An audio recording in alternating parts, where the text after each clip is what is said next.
understanding and reading a pattern. So to me, a pattern is like a book, a very, very short book.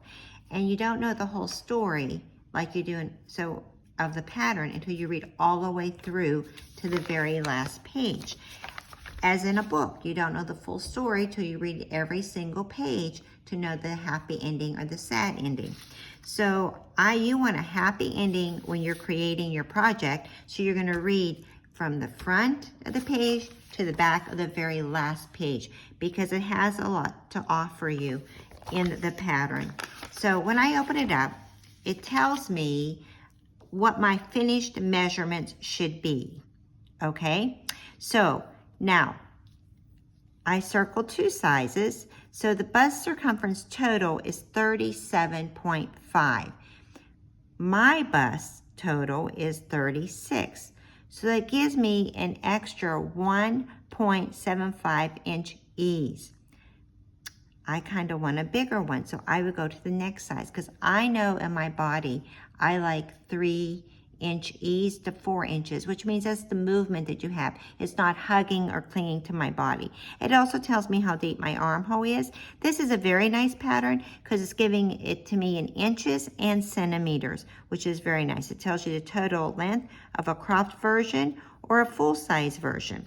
And here is the schematic of it. So they always tell you this is a really well-written pattern. Not all of them have this much information in them, but this is going to tell me what the measurement should be of the finished garment. Then it tells me the different sizes, type of needle to use, the beads for the crochet if you want to use a crochet hook for inserting the beads, my stitches per inch for my gauge, telling me fingering weight yarn, and it tells me all of that, and it has notes. You can knit it with or without beads. Well written. I would really recommend this, what is her name? Pope Vergara. Very well written pattern. No problems at all. So now I've done that. Now I'm going to read the next page. So it has abbreviations of the different terminology used in the pattern. I call this the key, like a key to a map. It's going to have the abbreviation and tells me what it means. It may not tell me how to execute it, but it's telling me what is here. Now in here, she has links to tell you how to do the magic loop, make one left. A lot of patterns have links that are connected to them, but when you have a printed out pattern, it's hard to keep the link there. So I'm not really much on that. But she does tell you how to do a wrap and turn, an I-cord bind off. She tells you about the beading and how to do a hook bead. So she does not want you to be unhappy when you're through reading her book. So when I turn it over, she also has a chart. Now in her pattern, she has a chart as a visual or the pattern written in the words, which I like both of them because sometimes there could be a mistake and you'll catch it when you're like, why is it not turning out? If I'm reading the words, then I look at the chart and I'm like, oh, because she left the words out. Or you're reading the chart and it's not correct and you read the words, oh, there it is. She left some thing out of the chart. Turn my page over, we did this. Now we're in the instructions. And I'm starting on page 7.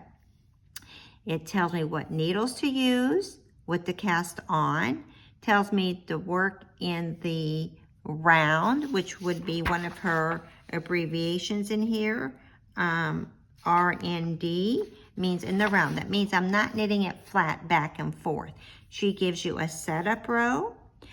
She uses the beginning of the row marker, talks about her beading, so she has it broken up into sections, which makes it very easy. We still have more instructions for the front, the left shoulder shaping, the neckline. So I would actually read all of this.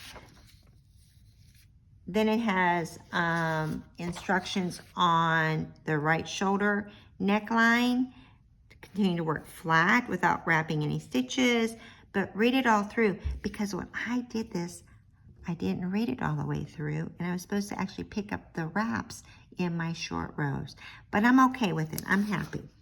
And then here's more instructions how to make my sleeves. And she has different markers set up. It was a little confusing. I figured it out. We have short rows over here. So I read this part. I did not read this part. And it says, working the short into, okay, picking up all wrap stitches as you come to them. That's the part I missed. But it's still pretty and it's really close to the seam line. And then it tells you how to finish it off. And then you may want to block it if you want to. It'll tell you. So reading a pattern is extremely important from the beginning to the end. Just like a book. Never leave a page or skip a page. Because if you skip a page or skip a paragraph, you're going to leave something out. Thank you. Yarn Store Boutique.